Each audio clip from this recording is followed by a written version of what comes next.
요한계시록 14장 6절부터 13절 말씀 보시는데, 여기 설교약을 보시면서 보겠습니다. 오늘 이게 쭉 말씀을 보면서 이 요한계시록을 다시 한번 생각하게 됩니다. 1장에서는 예수님이 심판의 주님으로 오신 그 모습이 계시가 되고, 2장, 3장에서는 7개 교회에 서신을 보내주시죠. 그 다음에 4장, 5장에서는 하나님 아버지와 어린 양에게 예배를 드리며 모든 심판의 권세가 어린 양 예수 그리스도께 넘어가는 그 모습이 또 재현이 됩니다. 그리고 6장부터 이제 인심판이 들어가고, 7장에서는 구원받은 자 14만 4천이 하나님께 예배를 드리는, 그리고 8장, 9장에서는 두 번째 나팔 심판이 들어갑니다. 그리고 이제 16장에 있는 대접 심판이 들어가기 전까지 하나님께서는 신비한 또 이 환상을 보여주십니다. 10장에서는 뭐죠? 작은 두루마리를 먹어라. 그래서 너의 창자에 넣어라 라는 얘기죠. 그러니까 복음을 이해하라는 얘기죠. 그리고 11장에서는 두 증인을 말씀하며 끝까지 증언하라라는 사명을 주십니다. 그리고 12장에서는 어떤 모습이 나옵니까? 사탄, 마귀, 옛뱀이 교회를 없애려고 하는 그 모습들이 나타나죠. 그리고 13장에서는 바다에서 땅에서 올라온 짐승들에 의해서 교회를 없애려는 그러한 모습 가운데 나타나며, 13장 18절에 666의 그러한 표까지 보여주십니다. 그리고 14장에서는 지난주에 봤던 1절부터 5절까지는 14만 4천이 구원받은 자들이, 이 땅에서 속량함을 받은 자들이 어디에 서죠? 시온산에. 누구와? 어린 양과 함께. 그래서 어린 양이 보좌 우편에 계시는 것이 아니라 성도들과 같이 서서 하나님께 예배드리는 그 현장에 성도들과 함께 계십니다. 엄청난 영광의 모습입니다. 주님은 끝까지 내가 항상 너희와 함께하리라는 그 말씀을 시온산까지 같이 동행하여 주십니다.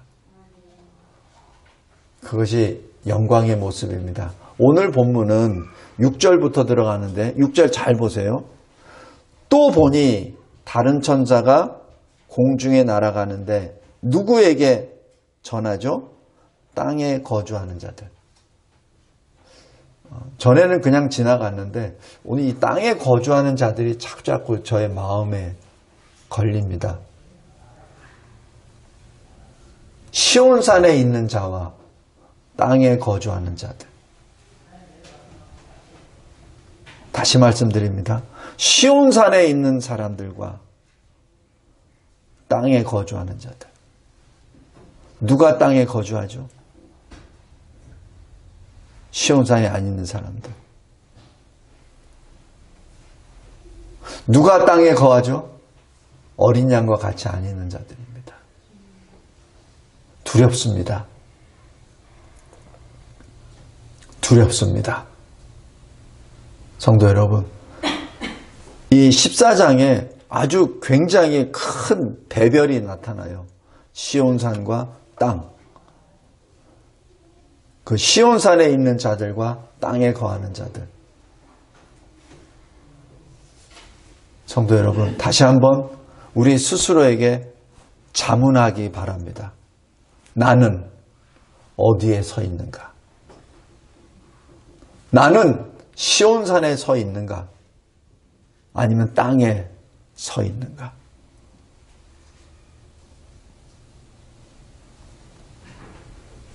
두렵습니다. 두렵습니다. 마태복음 7장에서도 주여 주여 하는 자마다 내가 알지 못한다, 내가 아는 것이 아니다라고 주님이 말씀해 주셨죠. 주여 내가 복음도 전했고 교회도 개척했고 귀신도 내쫓고 세계 선교도 사역을 했습니다. 주여 접니다. 주님 말씀하시죠. 나는 널 모른다. 성도 여러분, 이것은 어떤 믿음을 흔들기 위한 말씀이 아니라 우리의 참된 신앙을 하나님 앞에 나타낼 때가 오늘이란 얘기입니다. 다시 한번 질문 드립니다. 여러분들이 오늘 이 시간뿐만 아니라 각자 자기 처소에 돌아가서 다시 한번 스스로에게 자문하기 바랍니다. 나는 시온산에 서 있는가? 아니면 땅에 거하는가? 오늘 여기 6절 보면 하나님께서는 다시 한번 땅에 거하는 자들에게 복음을 전합니다. 어떻게? 천사가 공중에 날아다니며 큰 소리로 부르짖습니다. 누구에게? 땅에 거하는 자들. 누구? 모든 민족과 종족과 방언과 백성에게 영원한 복음을 전합니다. 영원한 복음이 뭐예요?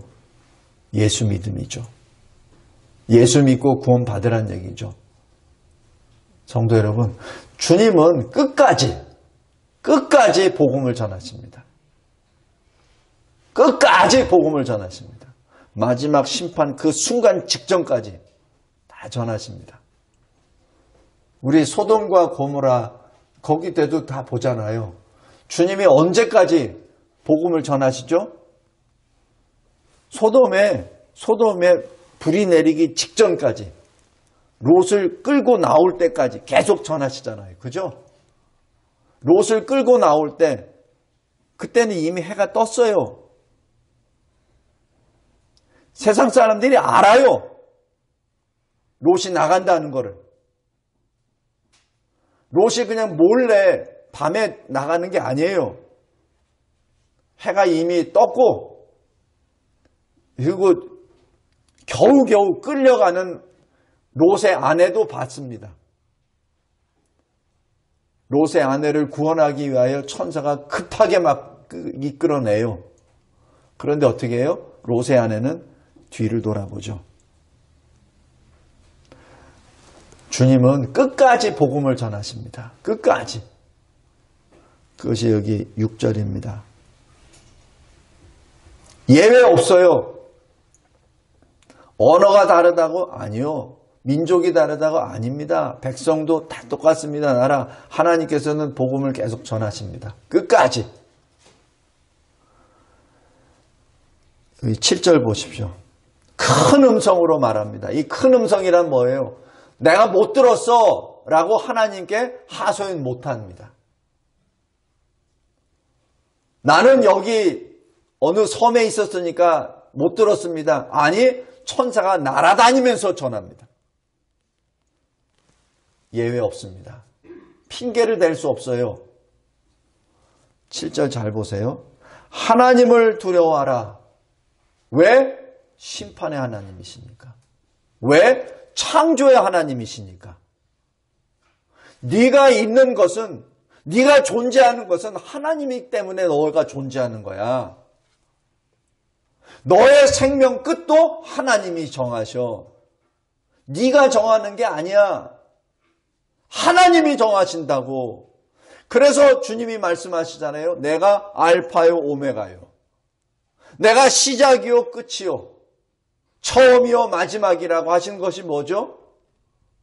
이 우주 모든 만물의 처음과 끝도 하나님이시라는 것도 되지만 우리 각자 인생의 처음과 끝도 하나님이시라는 얘기예요. 내 것이 아니란 얘기입니다. 근데 세상 사람들은 자기 거라고 생각해요. 자기가 주장하고 자기가 판단하고 자기가 결정한다고 생각합니다. 그게 아니란 말입니다. 그것이 성경이 계속해서 말씀하세요. 내가 알파요 오메가라. 내가 너의 생명이니라. 지금 그 말씀을 지금 전합니다. 두려워하라. 하나님을 두려워하라. 그러면서 어떻게 하죠? 하나님께 영광을 돌리라. 이 하나님께 영광을 돌리라는 이 구약의 표현은 회개하라는 얘기입니다. 회개하라는 얘기예요. 하나님께 어떻게 영광을 돌리죠? 죄인이 하나님께 어떻게 영광을 돌립니까? 내가 죄인임을 고백함으로 하나님께 나아갈 수 있죠. 그게 회개입니다. 성도 여러분, 두려워하며 그에게 영광을 돌리라. 이게 뭐예요? 다른 말로 회개하라는 얘기입니다. 예수님이 첫 공생애 할 때 입을 벌려 처음 하신 말씀, 회개하라. 똑같은 말씀입니다. 그리고 7절 중반부에 말씀합니다. 왜냐하면 주의 심판의 시간이 이르렀음이라. 이게 뭐예요? 예수님이 뭐라고 하시죠? 회개하라. 그 다음에 천국이 가까이 왔느니라. 그죠? 똑같은 말씀입니다. 지금 예수님이 하신 말씀을 이제는 천사의 입을 통해서 선포하게 되는데 언제? 심판 직전에. 심판 직전에. 초림 예수님이 2000년 전에 오셨을 때 그 예수님이 회개하라 천국이 가까이 왔느니라. 그 천국의 본체는 예수님이십니다. 왜? 천국의 권세를 지으신 분이 오셨다는 얘기예요. 왜? 구원 때문에. 2000년 전에 주님이 오신 목적은 우리의 구원 때문에 오셨습니다. 죄인 구원 때문에 오셨어요. 그래서 이름까지도 예수와 구원이라는 이름으로 오셨습니다. 그래서 예수라는 이름을 부르는 그 자체가 구원이라는 뜻이에요.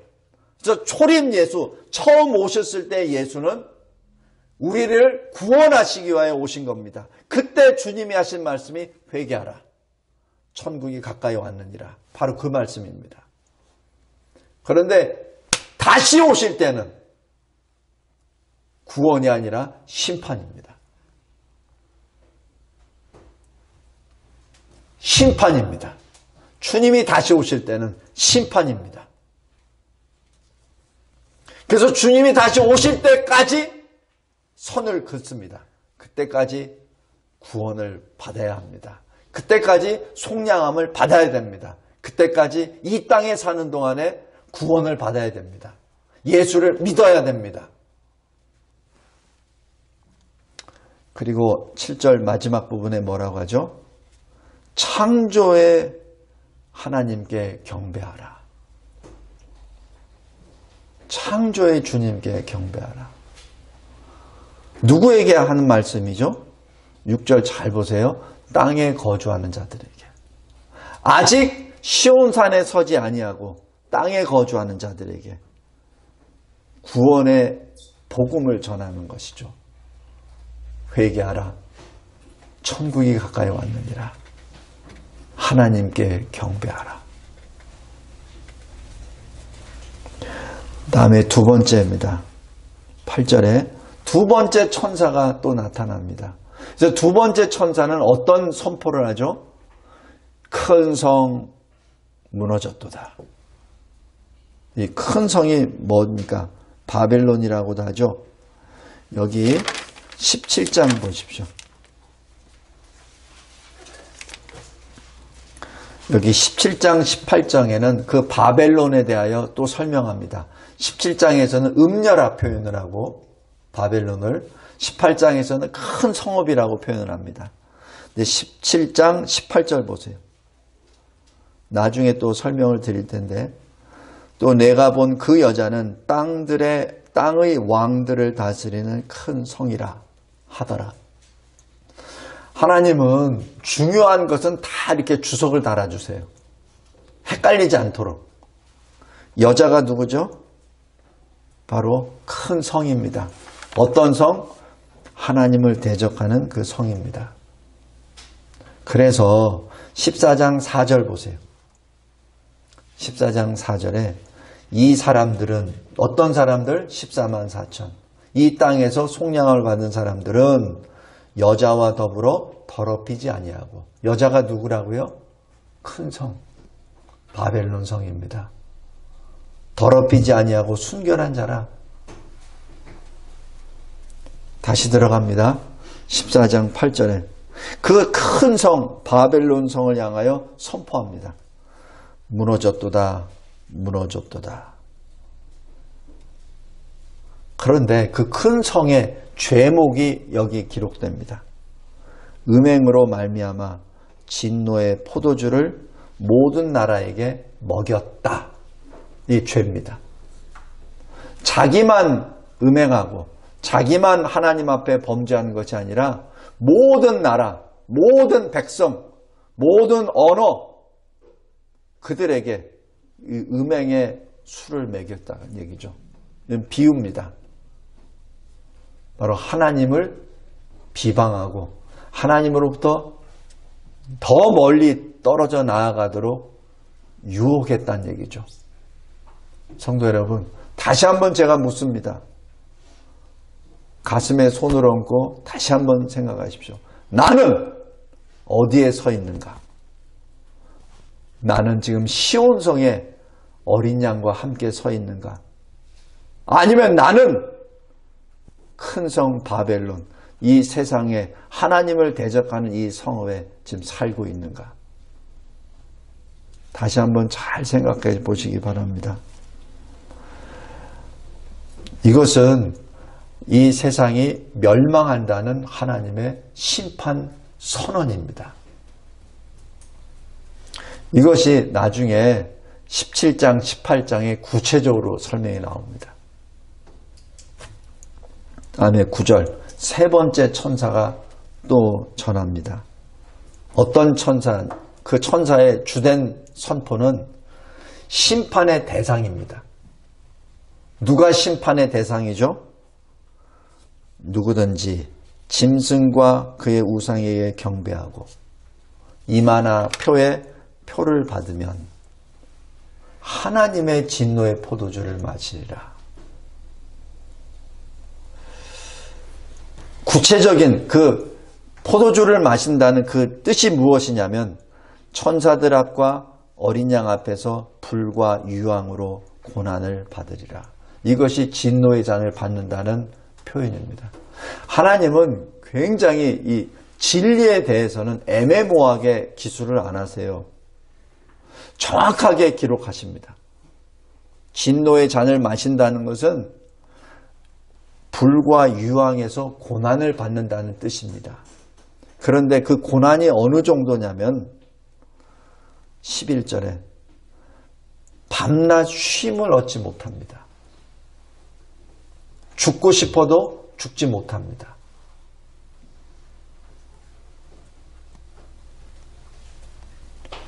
성도 여러분, 우리 어떻게 잘못하다가 제 와이셔츠나 데릴 때 이제 그 다리미질을 하거든요. 근데 다리미질을 하다가 언뜻 잘못하면 제가 손을 이렇게 갖다 댈 때가 있어요. 그죠? 경험하시죠? 그때는 어떻게 됩니까? 그냥 놓쳐, 그냥. 근데 그 뜨거움보다 훨씬 더 뜨거움이 밤낮 쉬지 않고 내 몸에 덮였을 때 그 고통은 어떻겠습니까? 그게 지옥입니다. 죽고 싶어도 죽지 못하는 그곳.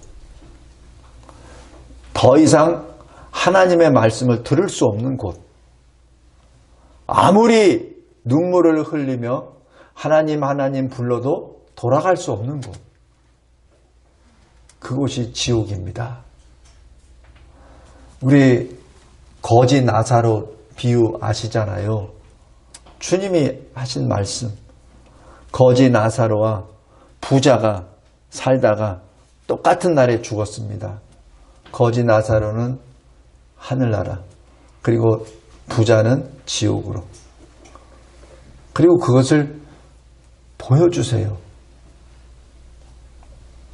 너무 비참하기 때문에 그렇게만 표현합니다. 너무 비참하기 때문에. 근데 부자가 결코 갈 수 없습니다. 다시 돌릴 수가 없어요.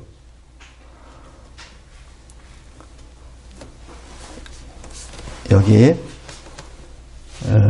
누가 심판의 대상입니까? 짐승과 우상에게 경배하고 이마와 그 손에 666의 표를 받은 사람들입니다. 그것이 심판의 대상입니다. 꼭 기억하시기 바랍니다. 다시 제가 질문 드립니다. 다시 가슴에 손을 얹고 다시 생각해 보십시오. 여러분은 어디에 서 있습니까? 시온산에 서 있습니까? 아니면 땅에 거하고 있습니까?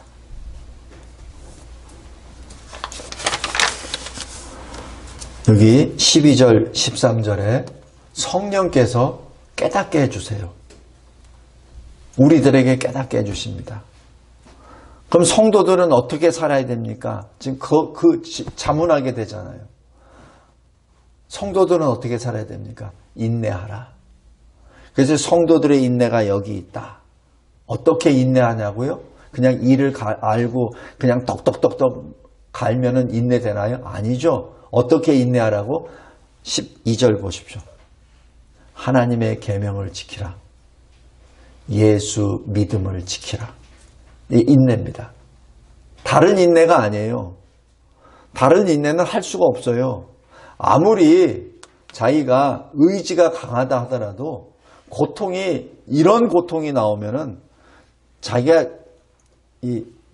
자기 자신을 포기할 수밖에 없어요. 그죠? 근데 주님이 그렇습니다. 포기 안 할 수 있는 인내를 내가 가르쳐 줄게. 하나님의 계명을 지키라.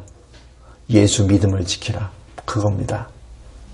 성도 여러분, 내가 지금 시온산에 있는지 땅에 거하는지 어떻게 알죠? 여기 12절입니다. 하나님의 계명을 지키느냐? 예수 믿음을 지키느냐? 그렇다면 너는 시온산에 있다. 지키라. 13절에 이렇게 기록합니다. 근데 그 지키는 것이 결코 쉽지 않아. 너희들이 죽을 수도 있어. 그런데 기뻐하라. 주 안에서 죽는 자들은 복이 있도다. 이게 뭐예요? 주 안에서 죽으란 얘기입니다.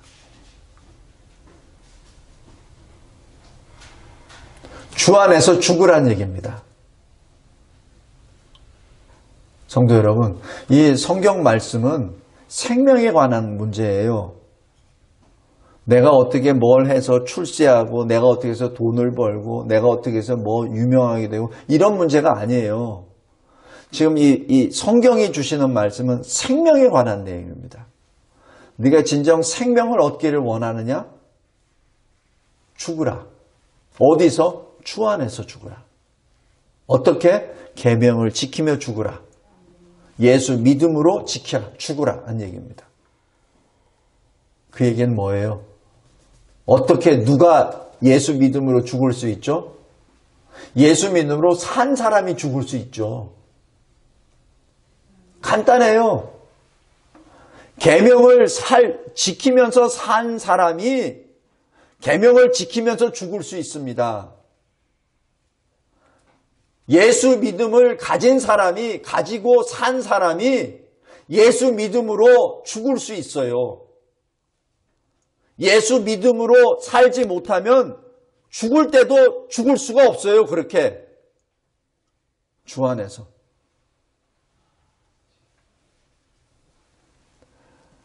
성도 여러분, 꼭 기억하시기 바랍니다. 나는 어디에 서 있는가? 나는 시온산의 어린 양과 같이 서 있는가? 아니면 나는 땅에 거하는 자들과 있는가? 주님이 주신 구체적인 질문. 나는 하나님의 계명을 지키고 있는가? 나는 예수 믿음을 끝까지 지키고 있는가? 그것을 분별하라고 말씀을 주십니다. 요한계시록. 믿지 않는 자들에게는 공포의 책입니다. 그러나 우리들에게는 감사의 책입니다. 기쁨의 책입니다. 말씀을 맺겠습니다. 13절 후반부에 보십시오. 성령이 이르시되 그러하다. 그들이 수고를 그치고 쉬리니 이는 그들의 행한 일이 따름이라 하시더라. 왜 주 안에서 죽는 자들이 복이 있죠?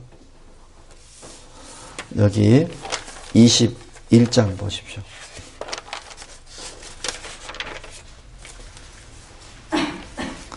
21장 3절 4절입니다. 보라, 하나님의 장막이 사람들과 함께 있음에. 사람의 장막이 아니에요. 하나님의 장막입니다. 이 세상의 집이 아니에요. 세상의 아파트가 아닙니다. 하나님이 지으신 맨션입니다. 사람의 손으로 지으신 맨션이에요. 하나님이 그들과 함께 계시리니 그들은 하나님의 백성이 되고 하나님은 친히 그들과 함께 계셔서 모든 눈물을 그 눈에서 닦아주시니 다시는 사망이 없고 애통하는 것이나 곡하는 것이나 아픈 것이 다시 있지 아니하리니. 여기 요한계시록 14장 13절 마지막 부분, 주 안에서 죽는 자들은 복이 있도다. 그러하다. 그들이 수고를 붙이고 쉬리라. 그들이 행한 그대로 받으리라. 성도 여러분, 다시 한번 자기 자신에게 묻기를 바랍니다. 나는 시온산에 서 있는가? 나는 세상에 거하는가? 기도하겠습니다. 하나님 감사하고 감사합니다. 하나님께서 주시는 이 귀한 천국의 복음이 만민에게 선포되고 증거됩니다. 그러나 그 가운데 저희들의 이름을 부르시고 저희들에게 14만 4천 시온산에 어린 양과 함께 서는 자로 세워주시는 애 진심으로 감사합니다. 끝까지 인내하며 하나님의 계명을 지키고 예수에 대한 믿음을 지키는 우리의 순례 길이 되게 하옵소서. 예수 그리스도의 이름으로 기도드리옵나이다. 아멘.